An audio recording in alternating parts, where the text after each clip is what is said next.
Bismillahirrahmanirrahim. Assalamualaikum warahmatullahi wabarakatuh. Perkenalkan, nama saya Ahmad Firman Gunawan dan rekan kelompok saya Ibrahim Ahmad Zikri. Kami dari Universitas Islam Tazkiyah, jurusan Manajemen Bisnis Syariah, angkatan 22.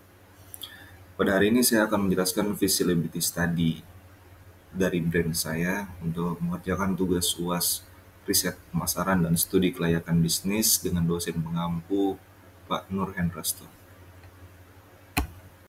Baik, langsung saja kita mulai untuk penjelasan dari feasibility study brand saya Z1 Muslimwear. Yang pertama adalah analisis pasar. Pada problem yang kami dapatkan untuk brand kami Z1 Muslimwear, yang pertama adalah kurangnya minat dari generasi anak muda dan dewasa terhadap seni kaligrafi, serta perkembangan yang lambat karena penggunaannya masih terbatas di kalangan masyarakat. Jadi memang masih minim orang-orang yang mengenal kaligrafi secara arti atau secara istilah. Nah, dan sedikitnya juga bahwasannya masyarakat ini menggunakan seni kaligrafi dalam kehidupan sehari-harinya. Kalau problem kedua, masih kurang banyaknya penerapan kaligrafi dalam dunia fashion, terutama pada jenis pakaian harian simple. Memang masih belum kita dapatkan juga banyak dunia fashion yang menggunakan seni kaligrafi tersebut. Lalu minimnya brand produk lokal yang berkualitas dan berciri khas dengan kaligrafi. Nah, itu adalah problem yang kami dapatkan. Nah, solusi yang kita berikan terhadap brand kami adalah dengan adanya Z1 Muslimwear ini yang mengenalkan seni kaligrafi melalui fashion, terutama pada pakaian harian seperti baju, topi, dan aksesoris. Harapannya dengan setiap desain produk yang mempunyai ciri khas dan makna masing-masing dapat mendorong dan meningkatkan minat kaligrafi terhadap masyarakat. Dan Z1 Muslimwear juga bertujuan untuk ikut mengembangkan produk-produk lokal yang berkualitas dan menilaikan Islam melalui seni kaligrafi Arab. Jadi kita membuka juga lapangan kerja bagi para seniman Islam di Indonesia dan mengajak masyarakat untuk ikut mengembangkan seni kaligrafi kepada dunia. Dan intinya yang bernilaikan Islam. Lalu slide selanjutnya kita ada planning untuk akad jual belinya. Yang pertama kita akad mudharabah dengan pemodal. Jadi kami akan menggunakan akad mudharabah antara pemodal dan pengelola dengan kesepakatan yang disetujui di awal akad. Lalu untuk akad dengan pembeli, kita dalam proses transaksi Z1 kami menyediakan beberapa jenis transaksi selain pembayaran langsung. Salah satunya adalah melakukan pre-order yang sesuai dengan akad salam. Selanjutnya ada target market kita yang paling besar dari 3 segmen yang ada di slide ini. Yang pertama ada pecinta seni dan budaya. Jadi kita menargetkan remaja hingga dewasa untuk pencinta seni dan budaya ini di range 18 sampai 35 tahun. Lalu untuk minat sendiri yaitu penggemar seni kaligrafi Islam, tradisi budaya dan nilai-nilai Islami, dan karakteristiknya mereka yang ingin menampilkan identitas Islami dengan gaya modern. Nah, di sini juga cukup besar sebenarnya pasarnya. Lalu yang kedua adalah milenial dan Gen Z Muslim. Untuk generasi muda Muslim di perkotaan tentunya sebenarnya fashion modis yang stylish, nyaman dan tetap sesuai syariat. Lalu karakteristiknya aktif di media sosial, sering mengikuti tren fashion Islami yang unik. Lalu segmentasi yang ketiga adalah pelaku dakwah kreatif, yang dimana pria dan wanita Muslim aktif dalam komunikasi dakwah. Lalu pakaian yang dapat menjadi sarana dakwah atau penyampaian pesan Islami, dan lebih memilih fashion dengan pesan yang kuat dan inspiratif. Terus selanjutnya marketing strategi brand kami adalah kami melakukan strategi marketing untuk penjualan brand kaligrafi fashion dalam lingkup lokal dan global dengan fokus pada komunikasi seni kaligrafi sebagai nilai jual utama.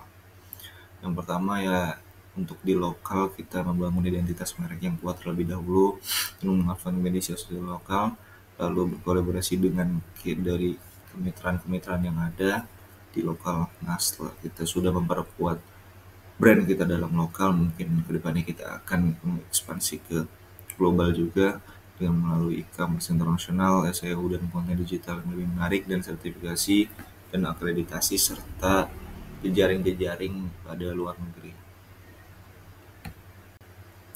Baik, selanjutnya kita lihat traction yang ada. Jadi industri fashion muslim termasuk segmen khusus seperti baju dengan desain kaligrafi menunjukkan pertumbuhan yang signifikan baik di pasar global maupun domestik. Jadi berikut adalah beberapa data yang menggambarkan potensi pasar dan peluang pertumbuhan dalam industri ini. Jadi kita bisa lihat data dari sini. Ini adalah planning ke depannya gitu kan. Analisis ke depannya bahwasannya di setiap tahun pasar muslim, fashion muslim ini naik terus meningkat, dan kita targetkan sampai 2032 akan sangat meningkat, dan disitulah waktu kita untuk bisa menjadi brand yang cukup besar. Dalam analisis pasar kami juga melihat beberapa kompetitor yang mirip dengan kami. Yang pertama di situ ada Najah Streetwear, lalu ada Mabruk IDN, lalu ada Najah Call Street. Di mana Ziwan Muslim Wear ini kan kita memadukan konsep antara streetwear dan muslim kaligrafi yang menjadikan model produk yang modern tapi mempunyai ciri khas kaligrafi. Nah, di sini adalah beberapa kompetitor yang sudah kami lihat dan kami rasa mungkin ya cukup relevan untuk kita bisa belajar juga kepada kompetitor kami untuk bisa melangkah lebih maju ke depannya. Lanjut ke analisis organisasi. Yang pertama adalah tim kami. Jadi kami untuk menjalankan brand ini jumlah 3 orang. Yang pertama ada Zikrullah Effendi, yaitu founder kami yang menciptakan brand ini. Lalu saya sendiri Ahmad Firmansyah sebagai manajer, dan satu lagi marketing kami adalah Ibadul Rahman. Baik, sedikit introduction kembali terhadap Ziwan Muslim Wear adalah sebuah brand baju yang menghadirkan seni kaligrafi Islam ke dalam dunia fashion dengan desain yang menarik dan bermakna. Ziwan Muslim Wear bertujuan untuk memperkenalkan seni kaligrafi kepada dunia. Dengan keinginan yang kuat, kami mendirikan brand ini sebagai wadah untuk mengenalkan seni kaligrafi kepada dunia. Ya, intinya kami bertujuan untuk mengenalkan seni kaligrafi dan mengenalkan nilai-nilai Islam juga dalam kehidupan sehari-hari kita, terutama pada fashion dan penampilan dan pakaian kita semua. Visi dan misi kami adalah visi kami memperkenalkan seni kaligrafi ke dunia fashion dan menghargai nilai-nilai unik setiap orang dengan produk-produk desain kaligrafinya. Misinya kita mengembangkan produk lokal berkualitas benar Islam, membuka lapangan kerja bagi student Islam di Indonesia, dan mengajak masyarakat mengembangkan seni kaligrafi. Kami juga memperhitungkan terhadap kesesuaian syariah dan manfaat sosial. Pertama, kami Ziwan Muslim Wear sangat sesuai dengan prinsip syariah karena mempunyai kriteria sebagai produk halal, beretika dan fungsional, transaksi jujur tanpa unsur riba atau gharar, dan memberikan manfaat bagi umat yang mendorong nilai-nilai Islami. Dengan niat dan pelaksanaan yang benar, di sini tidak hanya menjadi sumber pendapatan tapi juga cara untuk mencari keberkahan dan menyebarkan nilai-nilai Islam. Baik, kita lanjut ke analisis teknikal. Pertama adalah kami akan menjelaskan terkait proses produksi kami, yang dimana sistem produksi kami dengan 6 tahapan. Yang pertama ideation, jadi kita proses curah pendapatan untuk mencari referensi, inspirasi, dan ide. Tim kreatif kita mengumpulkan konsep kaligrafi Islam yang akan diaplikasikan, lalu riset trend fashion dan preferensi target market, lalu brainstorming desain yang menggabungkan nilai spiritual dengan estetika modern. Lalu yang kedua ada desain. Kita proses mendesain sebuah produk secara detail untuk pembuatannya, lalu pembuatan sketsa dan digital artwork kaligrafi. Setelah itu penentuan layout, komposisi, dan tipografi kaligrafi. Ada produk, lalu pemilihan warna, ukuran, dan penempatan desain kaligrafi. Yang terakhir finalisasi desain dengan mempertimbangkan aspek teknis produksi. Lanjut dalam proses produksi, yang ketiga ada development, proses pengembangan dan penjualan sampel prototype, lalu pembuatan sampel pertama berdasarkan desain yang telah disetujui, lalu ada testing dan evaluasi kualitas bahan, cetakan, dan finishing. Setelah itu revisi dan penyempurnaan berdasarkan hasil evaluasi, dan terakhir approval final untuk lanjut ke tahap produksi.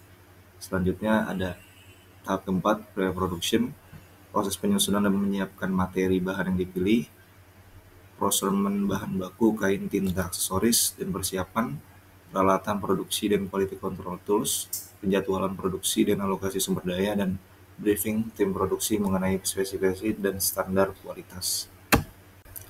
Lalu proses produksi yang kelima yaitu production, untuk proses pembuatan sampel prototipe yang telah disetujui, pelaksanaan produksi batch sebanyak 100 unit, dan penerapan teknik printing dan embroidery kaligrafi pada produknya, lalu quality control di setiap tahap produksi, lalu packaging dan labeling produk sesuai brand guidelines. Dan terakhir, distribusi, proses pengiriman produk kepada pelanggan, manajemen inventory dan warehouse, koordinasi dengan kurir yang layanan pengiriman kami, lalu tracking dan monitoring pengiriman, customer service untuk follow up kepuasan pelanggan. Nah, untuk kapasitas dan target kami, kapasitas produk kami produksi 100 unit per batch, target bulanan mungkin 300 unit atau 3 batch, dan lead time kami untuk per batch-nya 2-3 minggu dari ideation hingga distribution. Lalu kebutuhan teknis kami untuk kendali produksi lebih baik, yang pertama kita memiliki inventaris alat produksi yang dimiliki, alat cutting sablon dan alat pressing sablon, sistem quality control untuk memastikan kualitas produk, dan teknologi untuk desain kaligrafi yang inovatif. Lalu distribusi dan logistik, kita menggunakan saluran distribusi, penjualan online melalui e-commerce, media sosial sebagai platform utama, dan sistem pre-order untuk manajemen stok yang efisien. Setelah itu teknologi dan inovasi, kita penggabungan seni tradisional kaligrafi dengan desain fashion modern, pemanfaatan teknologi digital untuk marketing dan penjualan. Yang terakhir adalah inovasi dalam penerapan kaligrafi pada berbagai jenis pakaian dan aksesoris kami. Lanjut ke analisis keuangan. Ini adalah rancangan keuangan kami dari estimasi biaya produksi per batch 100 unit. Jadi kita menggunakan bahan baku, kain, benang, dan lain-lain. Biaya per unit ada 40.000. Desain grafis dan digital kita 8.000 untuk kosnya. Setelah itu cetak sablon kaligrafi 12.000, penjahitan 20.000, kemasan 5.000, dan biaya lain-lain 3.000. Apabila ditotalkan, untuk total per unit ada 88.000, dan ketika dikalikan 100 menjadi 8.800 untuk per batch 100 unit. Lanjut ke pendapatan dan laba kami. Jadi penjualan per batch dalam 100 unit, harga jual per unit adalah 110.000. Pendapatan total per batch 110 kali 100 jadi 11 juta. Laba kotor per batch 11 juta dikurang 8.800. Target penjualan 300 unit per bulan, pendapatan 11 juta kali 3, 33 juta. Laba kotor kita ada di 6.600.000. Untuk kebutuhan investasi lebih, jika ingin memiliki kendali lebih dalam proses produksi, beberapa peralatan perlu kita beli, yaitu pertama mesin jahit multifungsi, lalu alat sablon mungkin yang lebih banyak lagi kita tambah, alat potong kain, meja kerja, dan alat produk lainnya, dan total alat produksi mungkin ada 11 juta untuk kita menurunkan biaya produksi kami. Ini adalah kontak kami apabila kalian ingin menghubungi kami atau ingin bertanya-tanya lebih lanjut, bisa menghubungi kontak yang kami sediakan. Ya baik, mungkin hanya itu yang bisa kami sampaikan dari kelompok kami terkait feasibility study brand kami. Kurang lebihnya mohon maaf. Akhirul kalam, assalamualaikum warahmatullahi wabarakatuh.